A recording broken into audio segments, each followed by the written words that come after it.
आशा की किरण। ક્યારેક ક્યારેક ગ્રેજ્યુએટ ગણાતા લોકો ને તે ગ્રેજ્યુએટ લોકોને તો કોઈ દી ન ખવાય. ટીચરો ખાય, શિક્ષકો ખાય. હમણાં અમે પધરામણી કરતા હતા રાજકોટમાં. એક જગ્યાએ પધરામણી કરવા ગયા. પધરામણી કરી પછી મેં પૂછ્યું કે અમે ત્રણેય ભાઈ ટીચર છીએ, ત્રણેય શિક્ષક છીએ. વેશન મેં કે ત્રણેય ગુટકા. મેં શરમ નથી આવતી?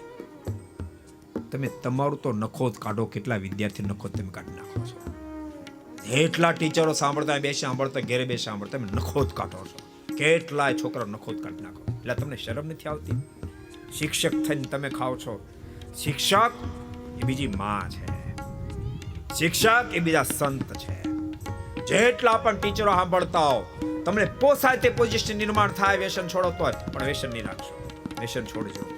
પેલા માણસો નાના છોકરાઓ તમે ગુટકા ખાતા, માવા ખાતા હો, અને એના બાપાને સામું ન જો એટલી વાર તમે સામું જોવે. બાપાને મોઢામાં જ કારક જોવે. ટીચરને ભણાવતો ત્યાં સુધી એ વિદ્યાર્થીનું ધ્યાન એ ટીચરના મોઢા સામે હોય, અને તમે બકરું જેમ પેલા બાવળિયાના પવળિયા ચાવતો એમ ચાવતા તમે ભણાવો. એ કુસંસ્કાર છોકરાની અંદર આવે. તમને ખબર છે તમે શું કરો છો? માટે જેટલા પણ સાંભળતા હોય, મહેરબાની કરીને ટીચરો શિક્ષકો જેટલા હોવ એટલા વ્યસનમાંથી મુક્ત થાજો. ભલામણા ગ્રેજ્યુએટ થયા પછી તમે વ્યસનો રાખો.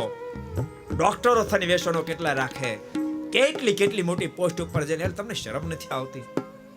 યાદ રાખજો, તમને મોઢે કોઈ કદાચ નહીં કહે, સાધુ કહે છે ભાઈ, કોઈ નહીં કહે, પણ તમે બરાબર નથી કરતા. યુવાનો બધા જેટલા બેઠા ને કહું છું, તમારે ખાતર તો છોડી દેજો, તમારા પરિવાર માટે છોડજો. કારણ કે એવા હજારો લાખો લોકો છે વ્યસન, ગુટકા, માવો, તમાકુ ખાતા 30-35 વર્ષની ઉંમરે કેન્સર જેવા ભયંકર રોગો લાગુ પડે. તમારી 35 વર્ષની ઉંમર હોય, નાના 5-7 વર્ષના છોકરાઓ હોય, તમે તો મરી જાઓ, એને મારતા જાઓ, ભેગા મારતા જાઓ. કારણ કે તમને બચાવવા માટે બિચારા લાખો રૂપિયાનો ખર્ચો કરે, ઘરેણા વેચી નાખે, ઘરો ગીરવે મૂકી દે, જમીનો વેચી નાખે, તો તમે જ મરી જાઓ. ઓલ્યાને મારતા જાઓ.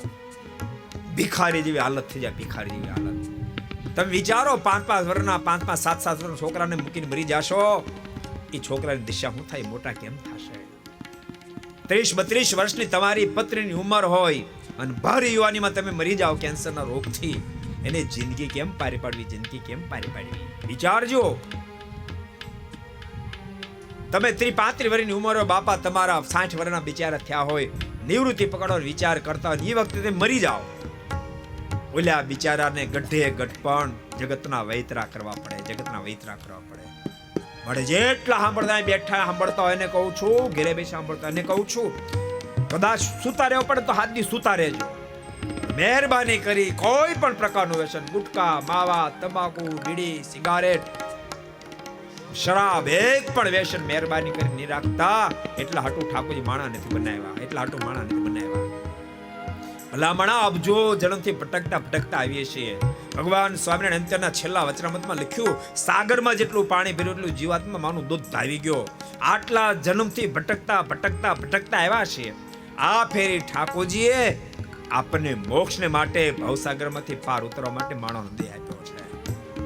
માટે જેટલા સાંભળતા મારી કરબત તમને પ્રાર્થના છે, मेहरबानी करके छोड़ दीजिए. आप वीडियो आपको पसंद आया हो तो लाइक करें और शेयर करना मत भूलिए. सब्सक्राइब करें सरदार कथा चैनल को और बेल आइकॉन पर क्लिक करना मत भूलिए लेटेस्ट वीडियो सबसे पहले पाने के लिए.